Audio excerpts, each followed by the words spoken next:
दुनिया भर में तेल और गैस संकट के पीछे ईरान की हॉर्मुज स्ट्रेट को एक बड़ी वजह माना जा रहा है। अमेरिकी राष्ट्रपति डोनाल्ड ट्रंप ने धमकी भी दी है कि अगर हॉर्मुज स्ट्रेट को बंद किया गया तो वो 20 गुना ज्यादा ताकत से ईरान पर हमला करेंगे, जवाब देंगे।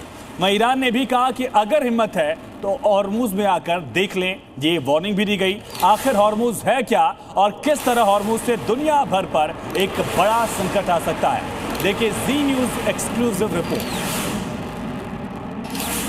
ये दो तस्वीरें आप देख रहे हैं। एक तरफ डोनाल्ड ट्रंप ने कब्जे वाली शपथ यहाँ पर ली है। डोनाल्ड ट्रंप की तरफ से दावा किया गया कि पूरा स्ट्रेट ऑफ हॉर्मुज जो है वो इस वक्त यूएस के कब्जे में है।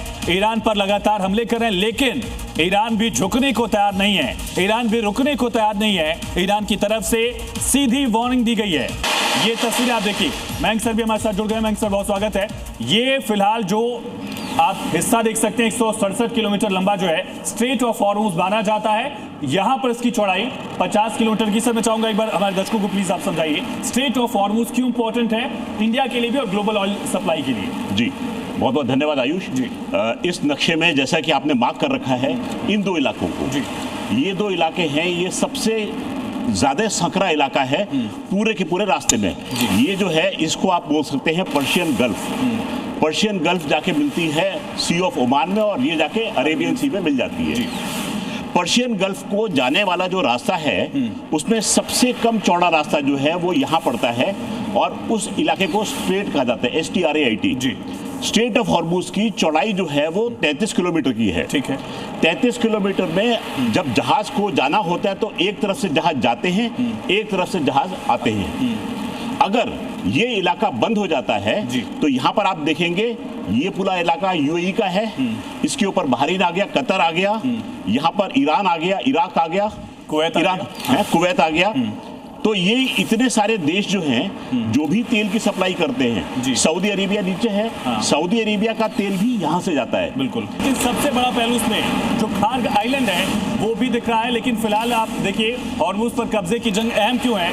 एक तरफ अमेरिका है जो कह रहा है कि ईरान ने अगर हॉर्मुज को बंद किया तो 20 गुना ज्यादा शक्तिशाली हमला हम करेंगे। दूसरी तरफ ईरान कह रहा है कि जहाज गुजरेगा उससे आग लगा देंगे। मैं सर मैं चाहूंगा प्लीज आप आइए। तो ये स्ट्रेट ऑफ हॉर्मुज जो सर है, दोनों तरफ से जंगी बेड़ों की तैनाती किसकी ज्यादा यहाँ पर है? देखिए सिंपल सी बात है कि जंगी बेड़े की तैनाती इस समय यहाँ पर तो यूएस की ज्यादा है। कैसे ज्यादा है ये आप समझने की कोशिश कीजिएगा। स्ट्रेट ऑफ हॉर्मुज से शिप्स की आवाजाही होती है जी।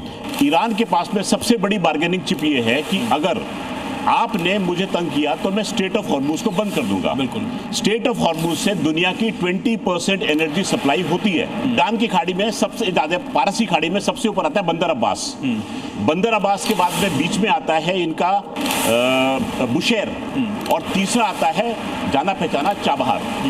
तीनों पोर्ट्स की खासियत ये है कि तीनों के तीनों पोर्ट्स में इंटरेस्ट जो है वो ईरानियन नेवी भी है वहां पर और IRGC नेवी भी है जी। दोनों चीजों में अंतर को समझने का प्रयास कीजिएगा।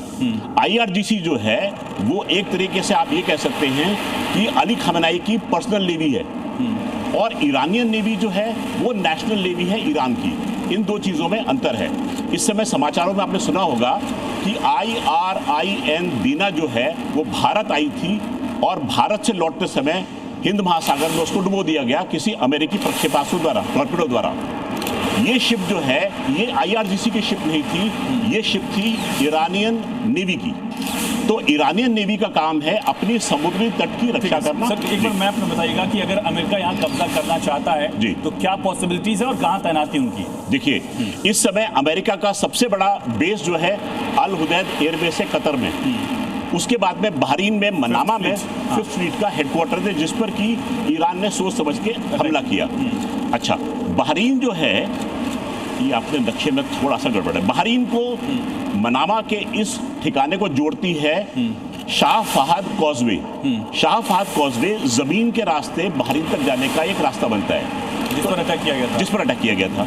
एम था बहरीन को। सर ये स्ट्रेट ऑफ हॉर्मुज पर अभी अमेरिका कैसे कब्जा कर सकता है, जो दावा किया जा रहा है? देखिए, स्ट्रेट ऑफ हॉर्मुज पे कब्जा नहीं करेगा, स्ट्रेट ऑफ हॉर्मुज को वो अपने तरीके से कंट्रोल में लेगा।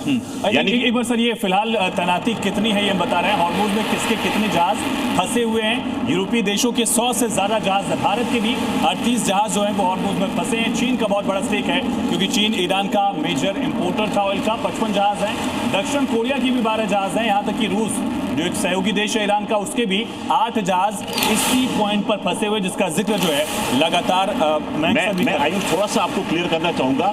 हम ये नहीं कह सकते जहाज फंसे हुए हैं। देखिए, जिन्होंने ट्रैफिक जैम में अगर आप फंसे होते हैं तो आपको लगता है कि एक जगह पर चोक पॉइंट है, ट्रैफिक पीछे से थोड़ा धीमी गति से आता है, जैसे ही चोक पॉइंट को पार करता है नेचुरल रफ्तार से चलता है। इस समय ये मान के चलिए कि स्ट्रेट ऑफ हॉर्मुज में चूंकि ट्रांसपॉन्डर बंद करके जहाज जा रहे हैं, जहाज इस समय बिल्कुल जैसे एक अंधा चल रहा है सड़क के ऊपर, वैसी हालत में है। यानी उस जहाज को ये नहीं मालूम है उसको किस दिशा में कहाँ जाना है।